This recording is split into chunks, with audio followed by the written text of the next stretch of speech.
बोलिए श्री वृंदावन बिहारी लाल की जय हो। सप्ताह ज्ञान यज्ञ की जय हो। श्री स्वामी जी महाराज की जय हो। सनकादिक मुनीश्वर कह रहे हैं कि नारद जी आप चिंता मत करो, ज्ञान वैराग्य को सचेत करने का उपाय यहां है, भागवत की कथा है। नारद जी हाथ जोड़ लिए, बोले सनकादिक मुनीश्वरों अब मैं आपकी शरण में हूं, ज्ञान वैराग्य सचेत हो जाए, भक्ति को आनंद की प्राप्ति हो, इसलिए मैं श्रीमद् भागवत की कथा का आयोजन कराऊंगा। तो महाराज कहां कराएं आयोजन? तो सनकादिक मुनीश्वर बोले हरिद्वार में गंगा नदी के तट पर आनंद नामक एक घाट है, साधु संतों से सेवित है, देवता और सिद्ध लोग भी उस स्थान का सेवन करते हैं, आप वहीं पर भागवत की कथा का आयोजन कराइए। तो श्रोताओं, नारद जी के द्वारा श्रीमद् भागवत की कथा का आयोजन कराया गया, जिसमें वक्ता सनकादिक मुनीश्वर चुने गए और श्रोता स्वयं नारद जी बने। सनकादिकों ने जब श्रीमद् भागवत की कथा पर प्रवचन करना प्रारंभ किया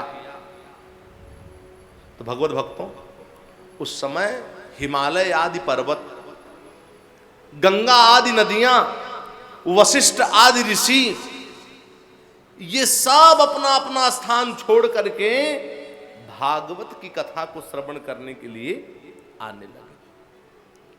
और सनकादिकों ने श्रीमद् भागवत की कथा पर प्रवचन करते हुए कहा कि श्रोताओं, आत्म कल्याण के लिए बहुत सारे शास्त्र, बहुत सारे पुराण पढ़ने की कोई आवश्यकता नहीं है। आत्म कल्याण के लिए ये श्रीमद् भागवत महापुराण पर्याप्त है। इसलिए सदा सेव्या श्रीमद् भागवती कथा यस्याः श्रवण मात्रेण हरिश्चित्तम समाश्रये। कि सदा सेव्या श्रीमद् भागवती कथा। श्रोताओं ध्यान देना, भागवत की कथा को निरंतर श्रवण करते रहो, भागवत की कथा को निरंतर सुनते रहो, क्योंकि यस्याः श्रवण मात्रेण हरिश्चित्तम समाश्रयेत्। श्रोताओं, भागवत की कथा को अगर निरंतर श्रवण करते रहोगे, भागवत की कथा को अगर निरंतर सुनते रहोगे, तो ये जो चित्त है, ये जो मन है, ये मन भगवान के चरण कमल में लग जाएगा। यस्याः श्रवण मात्रेण हरिश्चित्तम समाश्रयेत्। आगे सनकादिक मुनीश्वर कह रहे हैं कि अश्वमेध सहस्राणि वाजपेय शतानि च सुख शास्त्र कथायांश्च कलाम नारहन्ति खोडशिम। भगवत भक्तों, अश्वमेध सहस्राणि, एक दो नहीं, कोई हजारों अश्वमेध यज्ञ कर ले, सैकड़ों अश्वमेध यज्ञ कर ले, वाजपेयी यज्ञ कर ले, और कोई भागवत की कथा को सुन ले, तो जो हजारों अश्वमेध यज्ञ किए, सैकड़ों वाजपेयी यज्ञ की, ये सब भागवत की कथा के सामने 16 आने में एक आने के बराबर भी नहीं। न गंगा न गया काशी पुष्करम न प्रयागकम। भगवत भक्तों, न गंगा न गया न काशी न पुष्कर न प्रयाग, ये सब तीर्थ भी भागवत की कथा के सामने फल की समानता में, फल की तुलना में कुछ नहीं। और आजन्म मात्रमपि जेन सठेन किंचिद चेतम विधाय सुख शास्त्र कथा न पीता चंडाल वच खर बद बद तेन नीतम मिथ्या स्वजन्म जननी जनि दुख भाजा कि आजन्म मात्रमपि जेन सठेन किंचिद। बड़े ध्यान से सुनना। सनकादिक मुनीश्वर श्रीमद् भागवत की कथा पर प्रवचन करते हुए कह रहे हैं कि आजन्म मात्रमपि जेन सठेन किंचित, जन्म से लेकर के मृत्यु पर्यंत तक जो नर नारी अपनी आयु में चित्त लगा करके भागवत की कथा को श्रवण नहीं किए, भागवत की कथा को नहीं सुने, तो चंडाल वच खर बद तेन नीतम, समझो वो चंडाल एवं पशुओं की तरह अपने जीवन को व्यतीत कर डाले। मिथ्या स्वजन्म जननी जन दुख भाजा, वो जो 9 माह तक अपनी माता के गर्भ में रहे उनको केवल कष्ट दिए, किसी प्रकार का सुख नहीं दिए।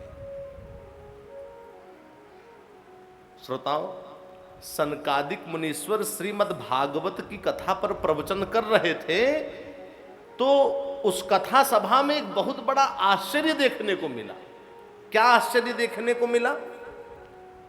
कि भक्ति महारानी अपने तरुण हुए दोनों पुत्रों के साथ प्रकट हो गई, ज्ञान वैराग्य के साथ प्रकट हो गई, भागवत के कथाओं के अर्थों का आभूषण पहने हुए भक्ति महारानी प्रकट हुई कि भक्ति सुतौ तौ तरुणो गृहीत्वा प्रेमैक रूपां सहसा विरासी श्री कृष्ण गोविंद हरे मुरारे नाथेति नामानि मुहुर्बदन्ति।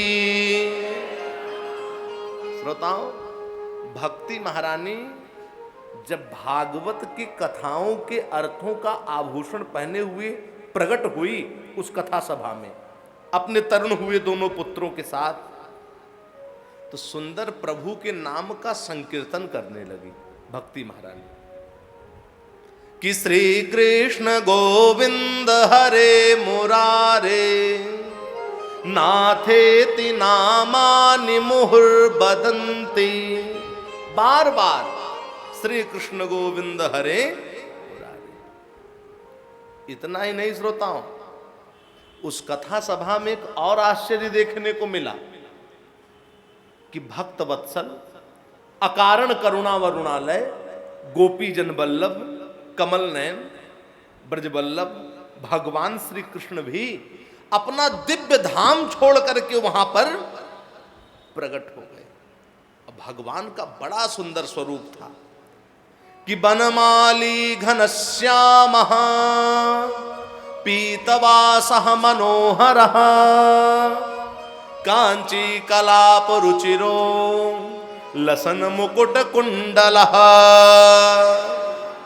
भगवान अपना दिव्य धाम छोड़ करके वहां प्रकट हुए। बड़ा सुंदर स्वरूप भगवान का। कैसा स्वरूप था भगवान का जब प्रकट हुए वहां? श्री अंग सजल जलधर के समान श्याम वर्ण था, जिस पर मनोहर पीतांबर सूर्य की रश्मियों की तरह लहरा रहा था, और कटि प्रदेश करधनी की लड़ियों से सुसज्जित, सिर पर मुकुट की लटक, कानों में कुंडल की झलक और भृगुटिन की मटक, चंद्रिका की चटक देखते ही बनती थी। वो त्रिभंग ललित भाव से खड़े हुए अपने चित्त को चुरा लेते थे। उनके वक्षस्थल पर कौस्तुभ मणि दमक रही थी। सारा श्री अंग हरिचंदन से चर्चित हो रहा था। भगवान जब वहां पर प्रकट हुए तो उस कथा को सुनने के लिए भगवान के नित्य लोक निवासी लीला परिकर उद्धव आदि भी आए थे। श्रोताओ, भगवान प्रकट हुए। देखो, उस कथा सभा में जितने भी मूढ़ पशु पक्षी पापी जीव आदि थे, वो सब भी भागवत की कथा सुनकर के निष्पाप हो गए।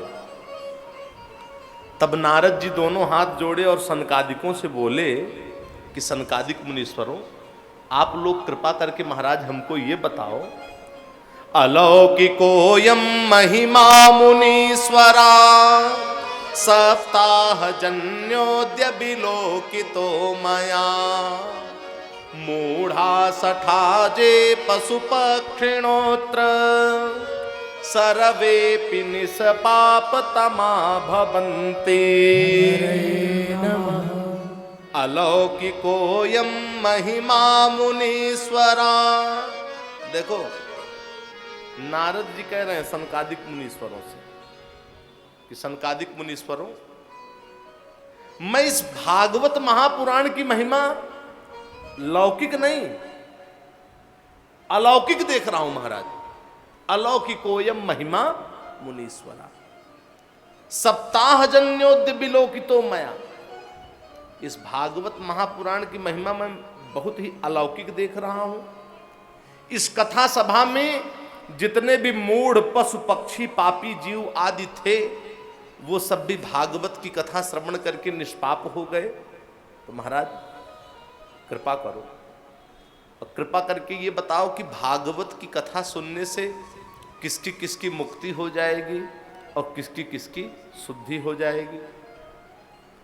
तब सनकादिकों ने कहा कि नारद जी, जे मानवः पाप कृतस्तु सर्वदा सदा दुराचार रता विमाग्रग्रा क्रोधाग्निदग्धा कुटिलाक्ष कामिनः सप्ताह यज्ञेन कलौ पुनन्ति ते। कि जे मानवः पाप कृतस्तु सर्वदा। सनकादिक मुनीश्वर कह रहे हैं कि नारद जी, जो निरंतर पाप में कर्मों में लिप्त हैं, कुटिल हैं, कामपरायण हैं, दंभी हैं, पाखंडी हैं, क्रूर हैं, निर्दयी हैं, माता पिता की सेवा से हीन हैं, ऐसे लोग भी इस कलयुग में भागवत की कथा को श्रवण करके सभी प्रकार के पापों से मुक्त होकर के परम पद को प्राप्त करते हैं।